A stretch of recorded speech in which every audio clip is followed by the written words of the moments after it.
देता है। एक परिवार अपनी पूरी जिंदगी की कमाई बच्चे के सपने पर खर्च देता है और अब उन्हीं बच्चों को लगने लगा है कि आज इस देश में मेहनत से ज्यादा बेईमानी मायने रखती है, मेरिट से ज्यादा पैसा मायने रखता है। तब सिर्फ एक छात्र नहीं हारता, उम्मीद हारती है। इन परेशान बच्चों ने अपनी उम्मीदें आपसे साझा की।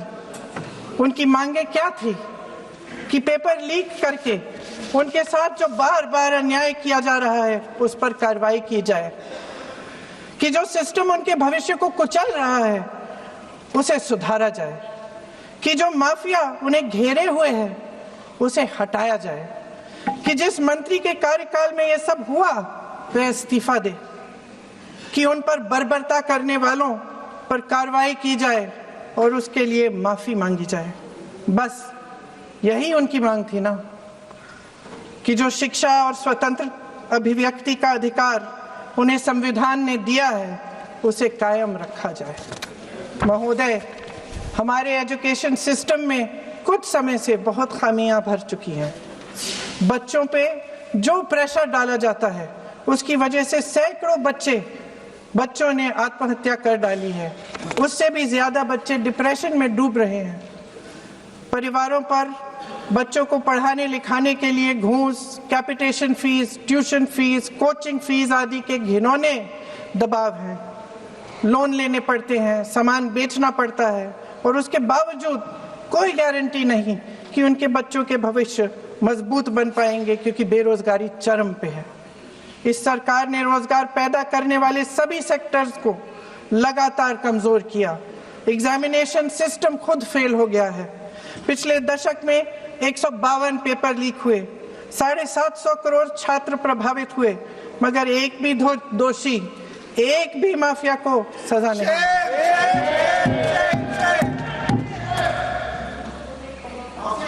हमारे एजुकेशन में आरएसएस के प्रचारकों को भर भर कर उसे खोखला बना दिया है।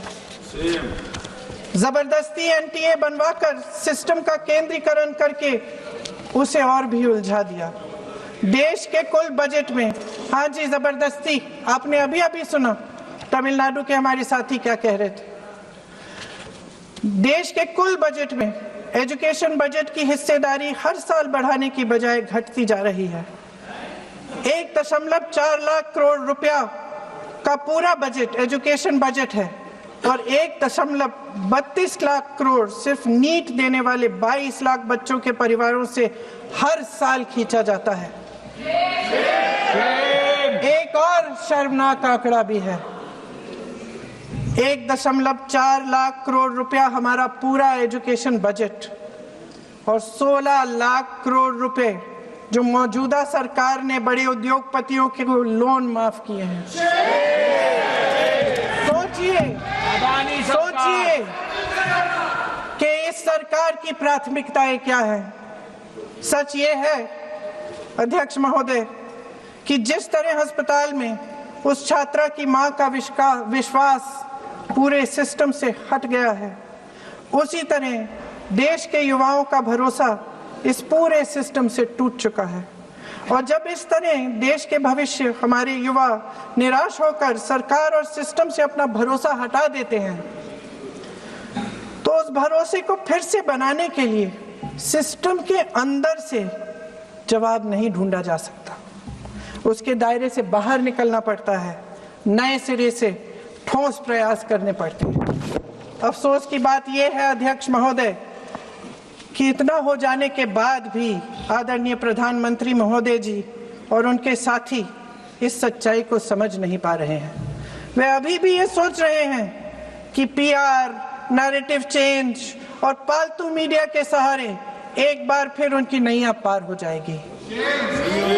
परसों शिक्षा मंत्री जी ने शर्मनाक परिस्थितियों में अपना इस्तीफा दिया और कल यहीं मकर द्वार पर मेरे सत्ता पक्ष के सांसदों ने जिंदाबाद के नारे चिल्लाते हुए उनका संसद में ऐसे स्वागत किया जैसे मानो कोई सुपरस्टार पहुंच गए हैं। विडंबना देखिए महोदय, जब भूतपूर्व शिक्षा मंत्री को मुकुट पहनाया जा रहा था, स्वागत हो रहा था उनका, तब महाराष्ट्र में एक परिवार पेपर लीक पीड़ित अपनी बेटी की आत्महत्या का शोक मना रहा था। आपकी सरकार ने देश के करोड़ों छात्रों को क्या संदेश दिया? आपको किस बात का गौरव है, किस बात का अभिमान है? ये कौन सा अहंकार है? जहां आंखों में शर्म होनी चाहिए वहां बेशर्मी और स्वागत के नगाड़े बजाए रह रहे हैं। एक तरफ मातम है, दुख है, यहाँ फूल माला डाल रहे हैं। कोई आप पर कैसे यकीन करे? प्रधानमंत्री महोदय जी ने नया शिक्षा मंत्री चुना, एक ऐसे व्यक्ति को इस पद पर आसीन किया जिसने एक गर्भवती महिला के बलात्कारियों की रिहाई पर अपनी सहमति व्यक्त की, खुशी जताई। देश की करोड़ों लड़कियों को प्रधानमंत्री जी ने क्या संदेश दिया? सच्चाई बोल सर, अखबारों में है, अखबार में नहीं। मेरा कुछ भी बोल के चले जाते हैं क्या? ये तो कैसे क्या है इनके पास? ऐसा ही कोई आरोप लगा दीजिएगा, कोई नियम कानून नहीं है।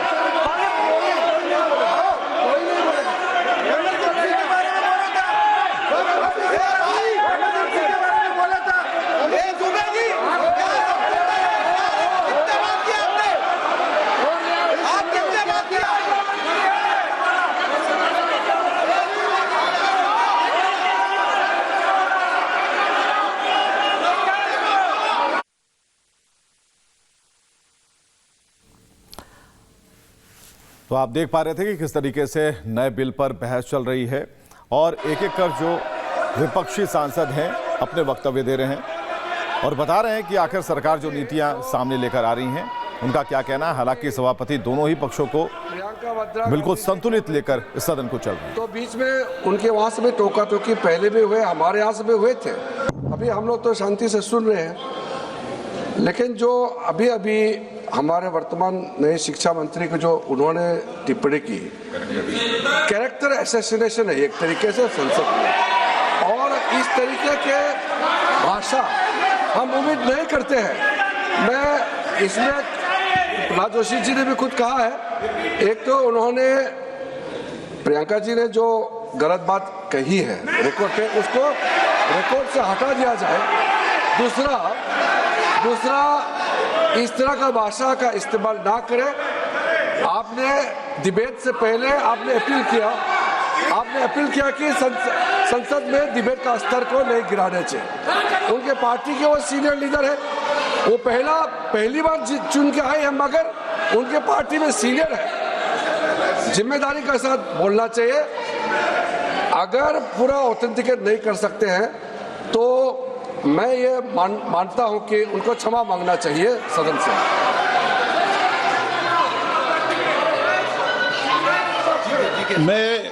मेरा मत ये सदन के अंदर, ये सदन सर्वोच्च लोकतांत्रिक संस्था का सदन है, इसका एक एक शब्द हमेशा रिकॉर्ड में रहता है। मैं माननीय सदस्य से आग्रह करूंगा कि बिना तथ्यों के हमें इस तरीके के सदन के पटल पर बात नहीं होनी चाहिए।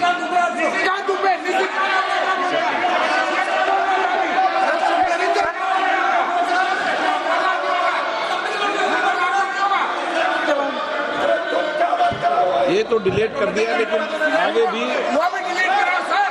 ये तो निशिकांत बोलता, वो भी ये सीधे क्या बोल रहा था, सर जो प्रहलाद जोशी जी ने बिल्किस बानो के बलात्कारियों की रिहाई पर जो बयान दिए, उसका प्रमाण मैं आपको दे दूंगी, मैं भेज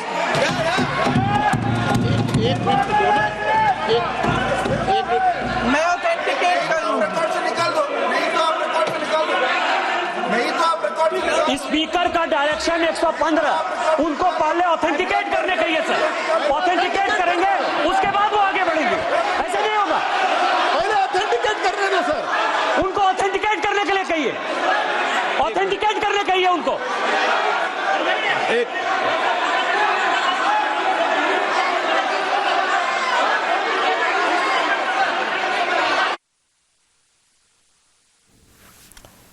तो बात चल रही थी खासकर छात्रों के भविष्य को लेकर, सरकार की मंशा को लेकर, और उस पर कई तरह के गतिरोध हैं, कई तरह के सवाल हैं, खासकर मतों में भेद है और विपक्ष एक एक कर उन बिंदुओं पर प्रकाश डाल रहा है। लेकिन इस बीच में प्रियंका गांधी की तरफ से बोला गया एक बयान जो कहीं ना कहीं सत्ता पक्ष को नागवार गुजरा, और अब सत्ता पक्ष का कहना है कि अब उस पर जो चर्चा होगी तो तरीके से होगी और कुछ भी सदन के भीतर कोई भी टिप्पणी करने से बचना चाहिए, क्योंकि सारी जो कार्रवाई है उनको वो रिकॉर्ड में होती है। मैं एक विषय बता दूं, एक मिनट बताऊं।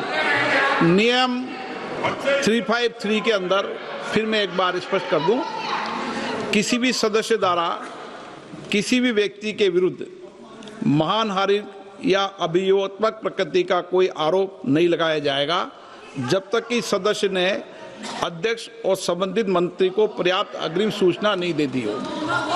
यह व्यवस्था है।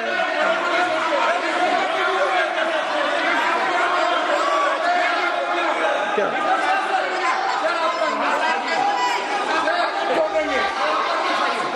House, ma'am, the same house. Honorable Shrikant Dubey told, still that is in the record about Indira Gandhi ji. Still that in the record. Still that in the record. Sir, you are not removed, sir. बोलो, आप भी बोल लो।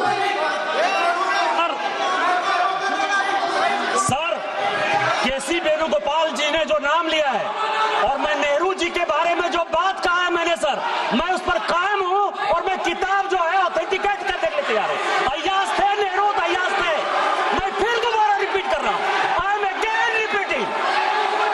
यही fact है और मैं किताब में ऑथेंटिकेट करके दे रहा हूं। I am authenticating that book.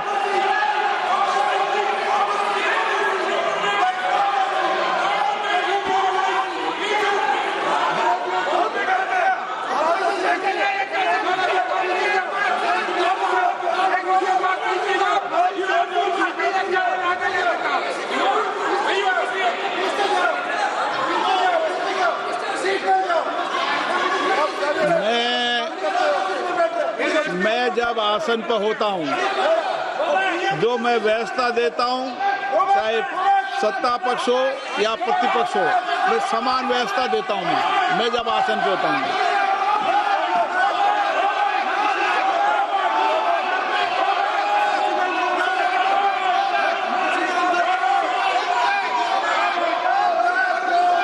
Please बोलने दो, आप उनको बोलने दें, उनको बोलने दें। नो, अरे आप उनको नहीं बोलने देना चाहते? चलिए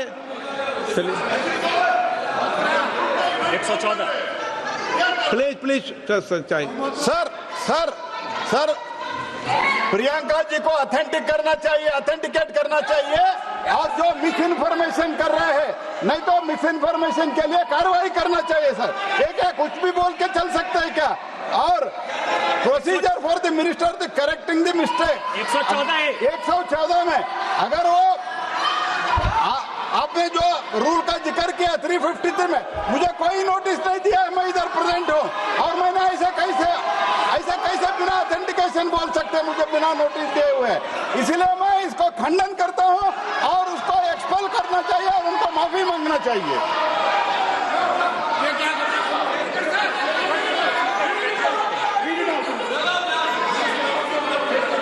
नहीं, ये चैप्टर आगे नहीं बढ़ेगा sir.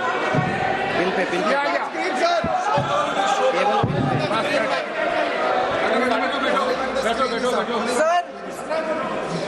Sir, here is a newspaper माननीय article. सदस्य,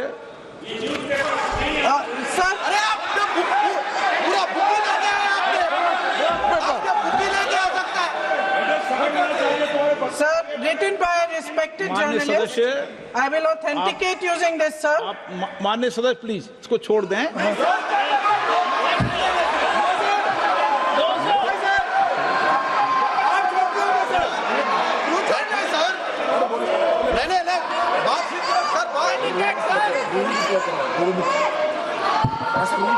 सर, अगर जोशी जी अपने बयान का इस खंडन कर विधेयक रहे पर ही हैं, चर्चा होगी। आप इस बयान का खंडन कर रहे हैं क्या नहीं, जोशी जी? माननीय से पूछेगा। सदस्य, मैं आपसे फिर आग्रह कर रहा हूं इस सदन में इस विधेयक पर ही चर्चा होगी, फिर भी नो, ये विधेयक का विषय नहीं है। आप नो, आप बोलो तो विधेयक पर बोलो, ये मेरी अपेक्षा आपसे। प्लीज छोड़िए, इस विषय को छोड़िए।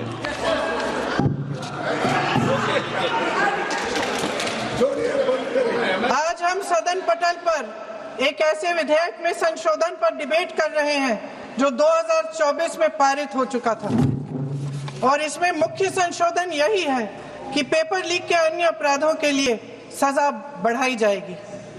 मगर जब से ये विधेयक पारित हुआ तब से अब तक इस सरकार ने एक भी अपराधी को सजा नहीं दी।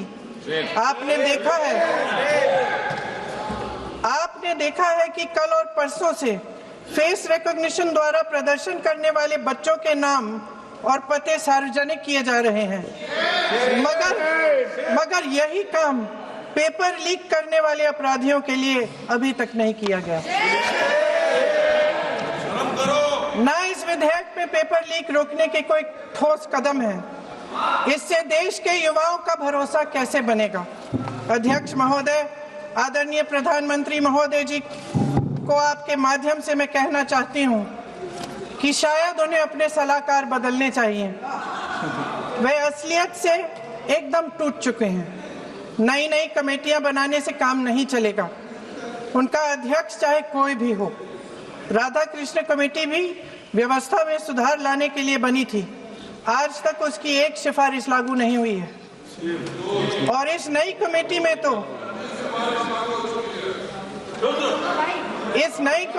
तो एक एक्स-आईबी चीफ, फिर चिल्लाएंगे, एक एक्स-आईबी चीफ, एक आईटी कंपनी के मालिक और एक गौमूत्र के विशेषज्ञ भी हैं।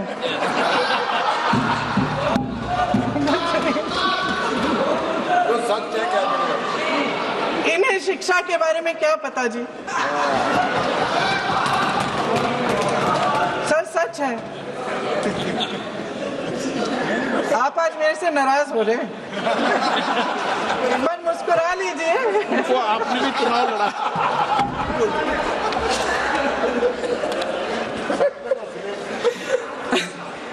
सर, फास्ट ट्रैक कोर्ट्स का रिकॉर्ड पहले से ही बहुत खराब है। वैसे भी कल की सुनवाई में सीबीआई का वकील पेश ही नहीं हुआ। संसद में विपक्ष को दोषी ठहराने से, खोखले राजनीतिक खेल खेलने से काम नहीं चलेगा। आप जेन जी का भरोसा वापस जीतना चाहते हैं तो नए एंगल से, अपने फोन से नए वीडियो बनाने से नहीं होगा।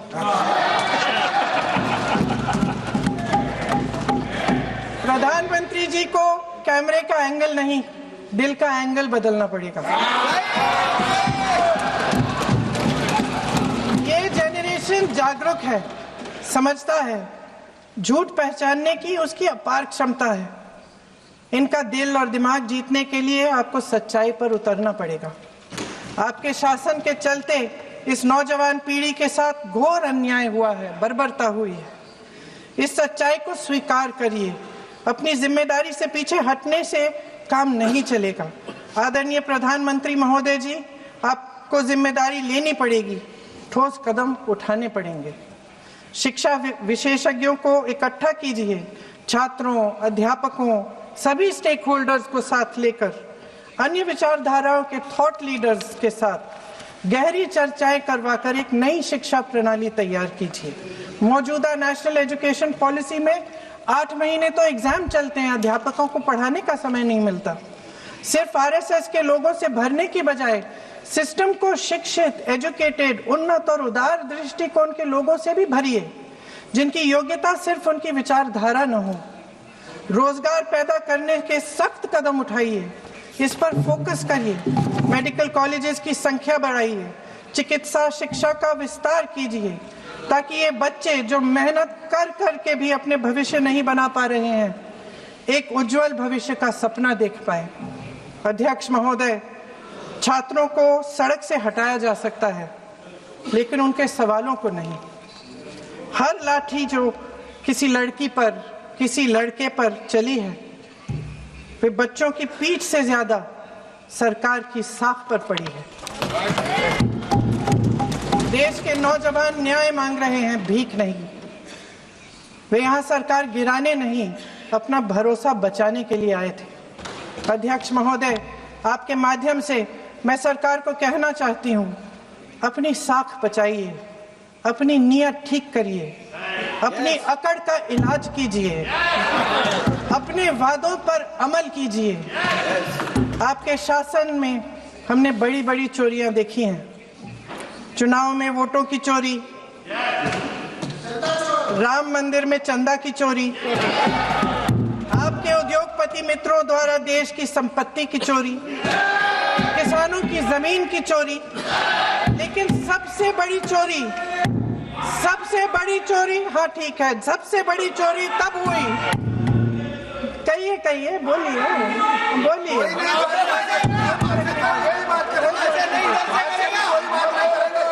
सुन लीजिए, शांति से सुन लीजिए, शांति से सुन लीजिए। आपको मौका मिलेगा, आप जितनी भी चोरियों की बात करना चाहते हैं आप कर लीजिए, अभी मेरा समय है। सबसे बड़ी चोरी तब हुई जब देश के नौजवानों के भविष्य, उनके सपने चुराए गए।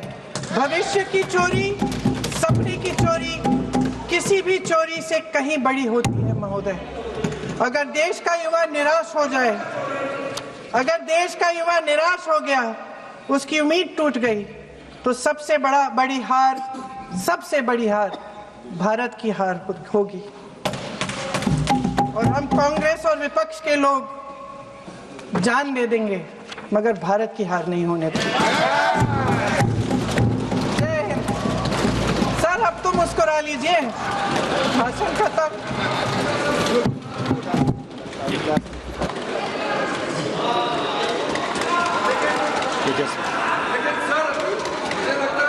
जी ने राहुल गांधी जी का स्पीच का चोरी कर लिया है, वो पूरा ड्रामा